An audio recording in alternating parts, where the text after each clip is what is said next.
Now, the Indians look like they have 9 or 10 guys vying for 5 outfield positions, Yeah. although they got guys who can be DHs also. Joc Pederson is a guy that I thought was traded already last week, but apparently that didn't go through. And I know they don't want to add it. There's a lot of money involved here, but he's a left-handed power hitter and a base stealer, kind of a strange combination. Dodgers were initially trading him to the Angels for prospects. Pederson is owed $7.7 million for this season's final year of a contract, hit .249, 36 home runs, and 74 RBIs. Pretty good power numbers. Yeah, the Dodgers are still trying to, get out from under luxury tax money. I know they still want to make that deal. But now you're the Indians. Are you going to pay that salary plus give up a player or two to Probably get not. him? Especially when they have so many potential outfielders and they can pick and choose. It's hard to believe all of them will fail.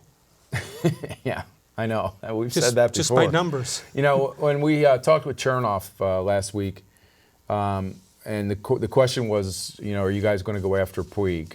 And he led us to believe that that was not in their plans right now, that they trusted that the group they have as outfielders, the players would emerge from there, and that they would like to see if that's a possibility first before they do anything. As far as Reyes goes, I think Reyes, there's some talk about him seeing right field in spring training, but I think that's a guy that, according to Chernoff, they would ask to maybe play in a National League park if they had to, but they're not looking at him as a platoon guy in right field. No, but Santana, who they haven't firmed up that deal yet, but they probably will in the next day or two, he's not a defensive player either. Yeah, but there's a difference, I think, between not being a defensive player and not being a lumbering, He lost 18, 20 pounds. Yeah, well.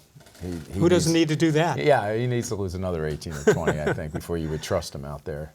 Well, so you talk about Puig, that's the same thing with, well, not the same thing, but close to the Kipnis thing, where he's making a lot of money and nobody seems interested in him. There's a case where a reputation followed a guy around. Yeah, for sure, and we saw a little bit of it here. I thought he handled himself pretty well for when he first got here, and then we saw, some of the old stuff. Most people who saw him would not forget the ground ball back to the pitcher that he forgot to run out. Yeah. Sort of sticks with you. Just slipped his mind. 216